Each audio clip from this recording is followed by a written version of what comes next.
السلام علیکم. د حسین رادیو خوږو زړه ته رانږدې اورېدونکو او د خیال هنداره خپرونې درنو مینوالو په سلامونو او نیکو هیلو مو هرکلی کوم. درنو اورېدونکو د سپوږمۍ خور ناول دویمې برخې سره ستاسو درانه چوپړ ته حاضر شوی یم. هیله ده دا برخه هم راسره تر پایه واورئ او له هرې لحظې ځانګړی خوند واخلئ.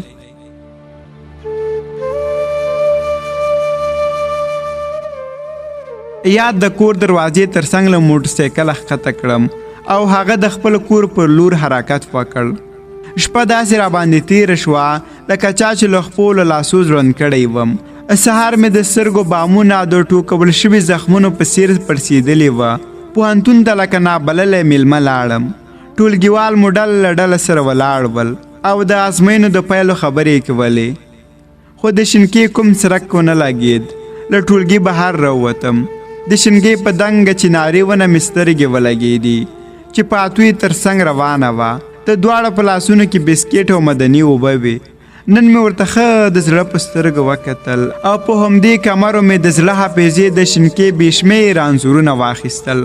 په زړه مې د بېهوښۍ نښې ښکارېدلې. دیوال ته مې تکیه وکړه. د شینکۍ سلام ته مې په سپېرو چاودلو شونډو علیک وویل او وروسته یې ازموینه مو د دري مضمون وه.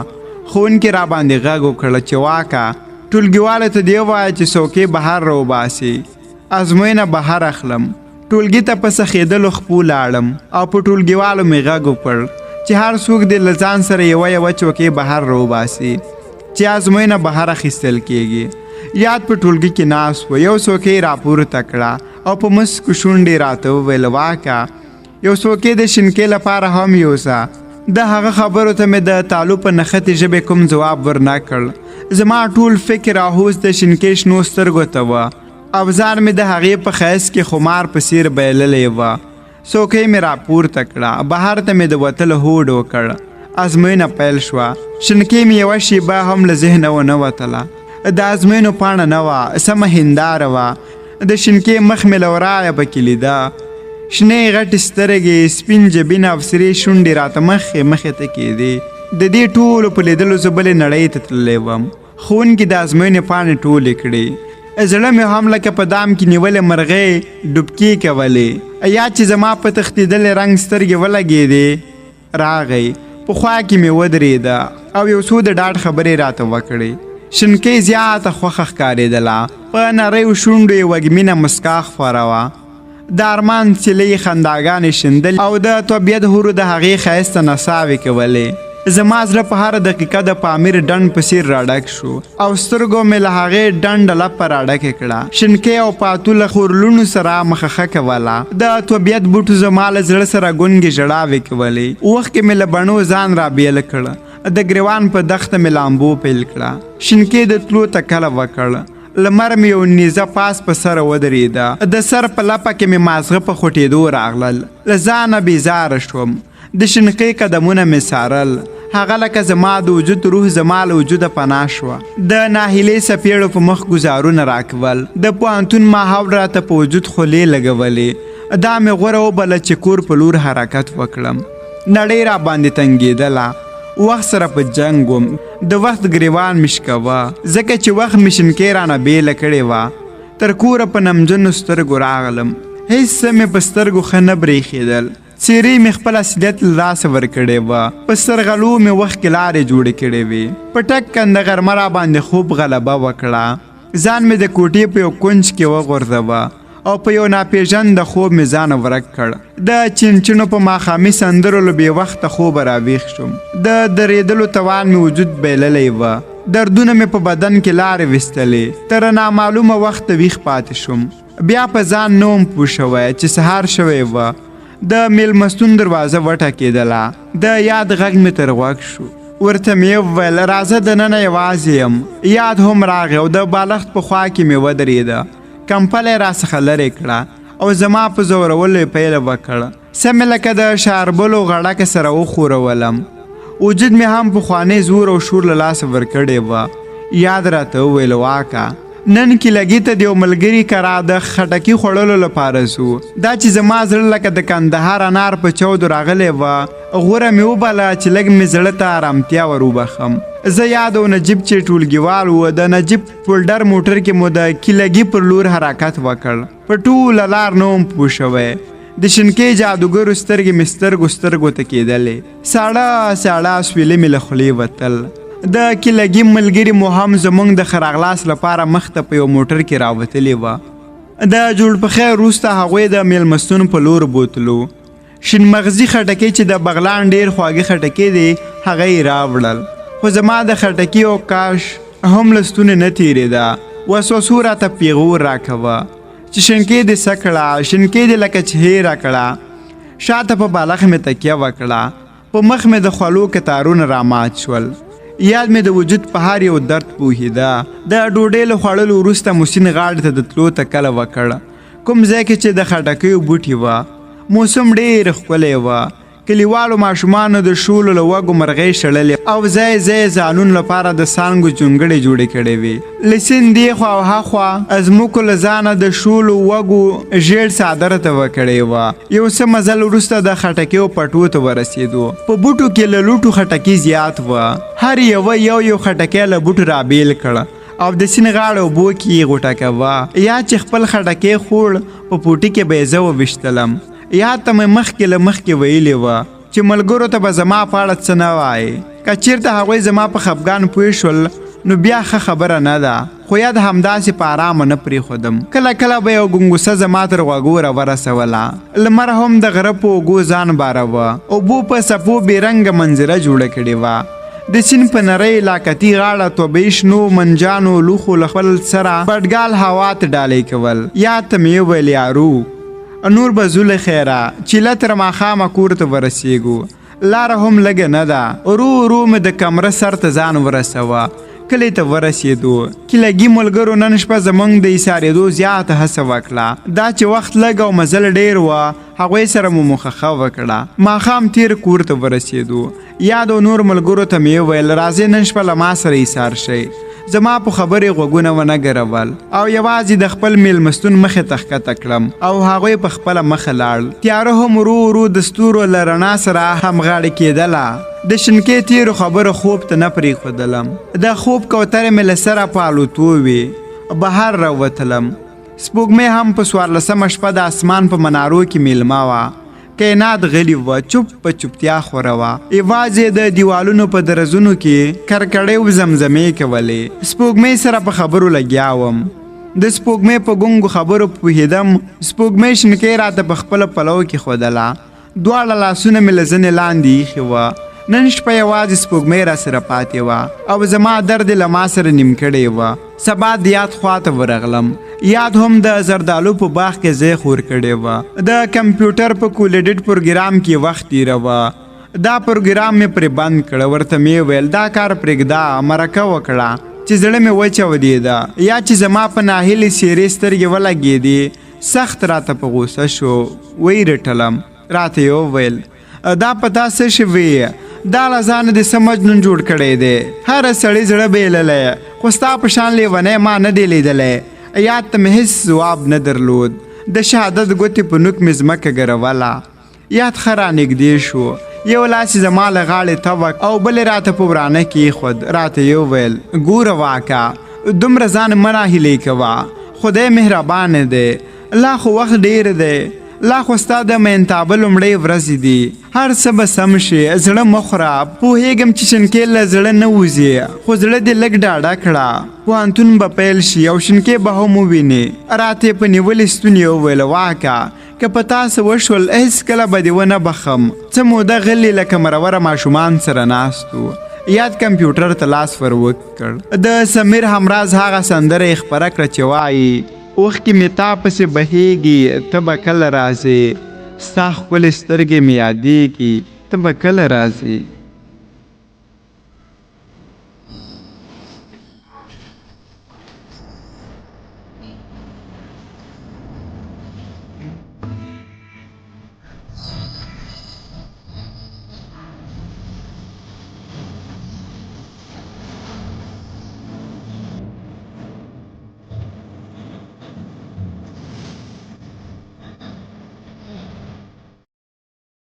له سترګو مې سپینې ملغرلې لکه مس لمنې ته وبهېدې. د ټینګې نه وم، ځان سره مې وویل دا یاد مې دلته هسې په زخمونو مالګې دوړوي. همداسې پرته له خبرو د یاد له خوا پورته شوم. یاد کلک ونیولم او بیرته په بخملې توشکه کېنولم.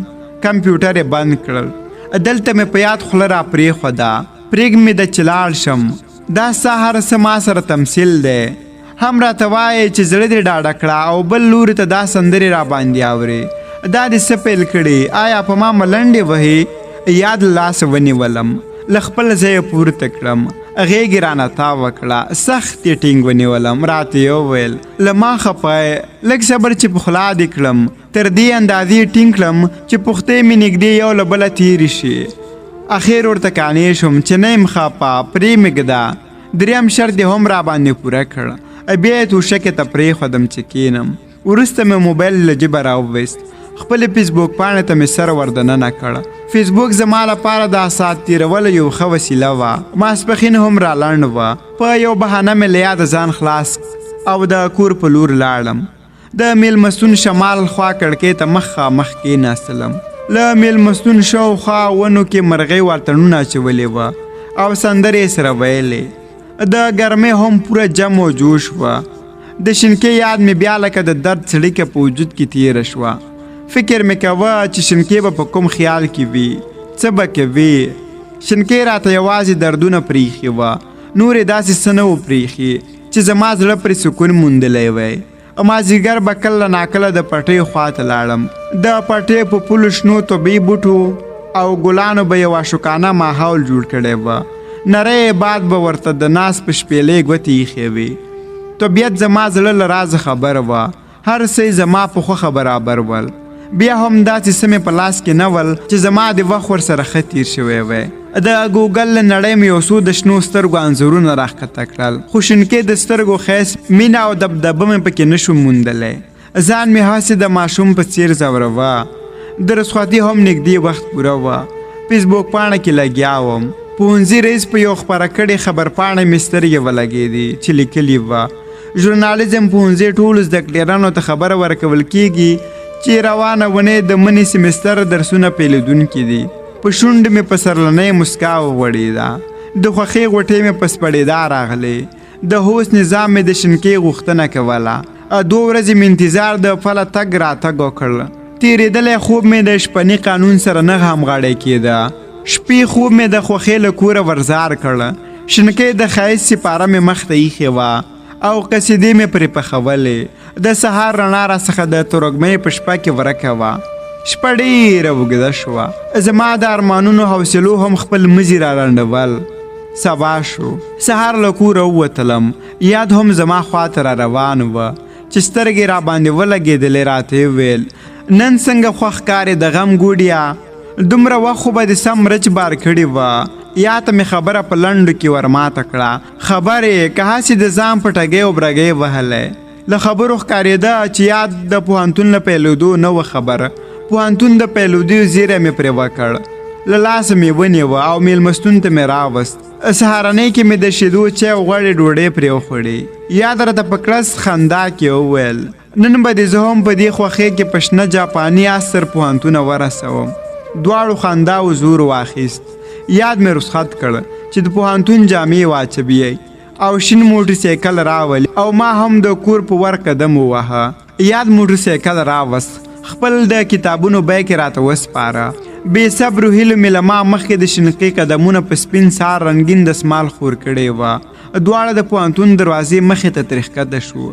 د پوهنتون قدر زما لپاره دومره ډېر شوی وه لکه د کلونو مسافر چې خپل هیواد ته راستون شي او خپل هیواد خاورې ښکل کړي. د زړه بندو پنجرو مې د خوښۍ بندې کوترې الوزولې. له هر څه مخکې خپل ټولګي ته لاړم. ټولګی هم د ټاکل شوي کسانو لخوا پاک جارو شوی وه. ټولګی تش وه. د شینکۍ څوکۍ ته مې ځان ورسوه. په ګردونو پوښل شوې وه. له جیبه مې دسمال راوویست او څوکۍ مې پرې پاکه کړه. زړه مې بېواکه ټوپونه وهل. فکر مې کوه چې په سینه کې مې 2 زړونه د جنګ ډګر ته دانګلي. د امید خاپیرې مې په اوږو سپرې وې او هر لورو ته یې الوزولم. قدمونه مې په ځمکه نه لګېدل. الوت زړه مې په پورې دن جونغر غره کې ملاکونه وهل. یاد مې د سر له سترګو پناه شوی وه. د پوهنځي په دهلیز کې مې وموند. له لاسه مې کش کړه او د بلاک دریم پورته مې پورته کړه. لاندې ډنډ شهاب الدین، ډنغوري او سرخ کوتل سیمو خوندوره مناظر جوړ کړي وو. په منځ کې بهیدونکي سیند داسې الهامونه بخل لکه چا چې په لپه لاسونو کې د خیر اوبه نیولې وي. کرکر او چونغر غرونو هم د لمر شغلهیز امیل خپل غاړې ته اچولی وه. د ژمې پاتې واورې لا هم د چونغر په اوربل نری باد نڅولی. هو، پستې ونو د جونغر مخ ته بلا ښکلا وربخلې وه، لکه د ناوې په مخ کې چې رانجو خالونه کېږدي. دا هر څه راته ښکلي ښکارېدل او زه هم په طبیعت کې هغه څه پسې ګرځېدلم کوم څه چې ماته په زړه پورې وه. د هر څه په ښکلا کې مې د شینکۍ ښکلا لټوله. نړۍ د ښایست بازار ګرم وه. د زړه حواسو مې بې پوښتنو پکې سودا کوله. یاد راته وویل واکه نور به ښکته شو، تر ټولګي به لاړ شو، وبه ګورو چې ټولګیوال مو راغلی او که نه. له دریم پوړ څخه یو بل پسې راښکته شو. په ټولګي کې یوازې د ګوتو په شمېر ټولګیوال لیدل کېدل. د شینکۍ څوکۍ د شهزادګۍ د څوکۍ په څېر لاته شوه. په ټولګي کې مې سترګې اچولې، نه د شینکۍ درک او نه د پاتو. یاد ته مې وویل یاره د شینکۍ خو تر اوسه کوم سرک نه لیدل کېږي چې دا ولې. نن خو زما د انتظار له امله زما د سترګو ګاټې ورپسې ولیدل. یاد راته د خبرو په ځواب کې وویل وخت هم ډیر تیر شو، فکر نه کوم چې وروسته له دې دې راشي. د یاد خبرې مې زړه ته نه ولیدلې. د زړه ماشومو حواسو مې د شینکۍ غوښتنه کوله. شینکۍ را نغله. نن مې د شینکۍ په زړو رانجو سترګې تورې کړې. پوهنتون په انګړ کې د خلاصو دوکانو خواته راغلو. مدني اوبه مو واخیستې. لږ مو خپل وچ ستونی په خړوب کړ. د کلي پر لور راغلو. نن مې د مجاز په ګټو کې مستي او شیدې ګډې وړې شوې وې. زیاتې خبرې مې نه کولې. سندربولې طوطي مې د مستۍ ژبه نه خوروله. یاد ته مې وویل نن مازدیګر سیند غاړې ته ځو. بیا وروسته بهانې مهانې ونه کړې. هغه راسره ومنله. له کوره مې شپېلۍ راواخیسته او لوړ له مازدیګر د سیند غاړې په لور لاړو. د سیند په غاړه شین چمن کې مې د غاړې لوی دسمال خور کړ. دواړه همالته کېناستو. زما له ډېره وخته شپېلۍ یاده وه. دا موسم، دا ماحول او دا شپېلۍ هر څه جانانه ښکارېدل. شپږ ګوتې مې د شپېلۍ په ملا ور ماتې کړې او د ګونګ زړه آهونه مې د شپېلۍ له مشکې ژبې وویستل.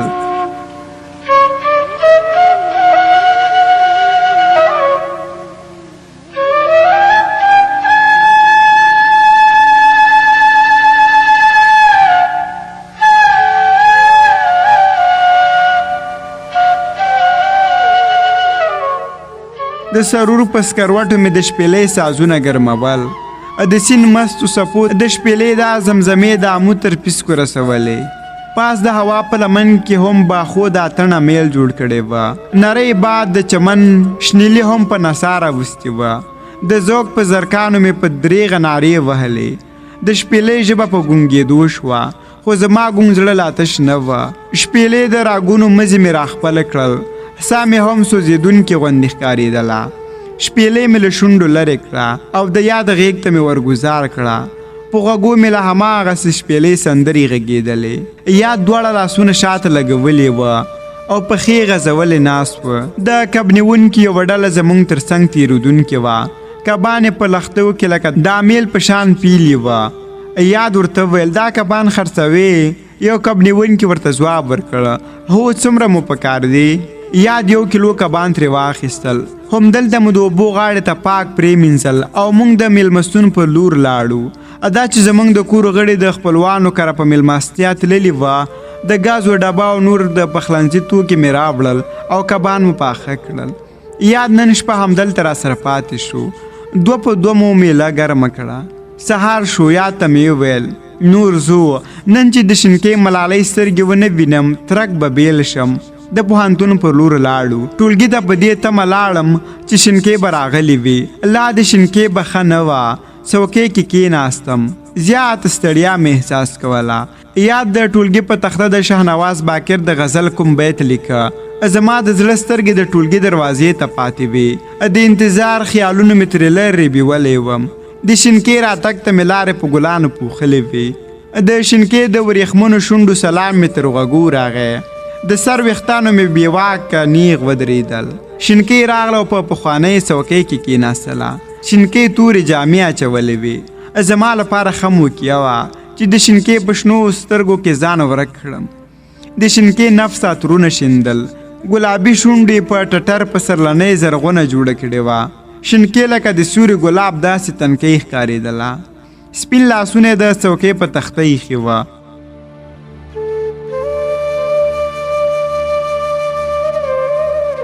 درنو اورېدونکو، دا وه د ناول دویمه برخه چې ما نظیف الله صالح درته وړاندې کړه. تر درېیمې برخې مو په له ځاله رب سپارم. ښه وختونه.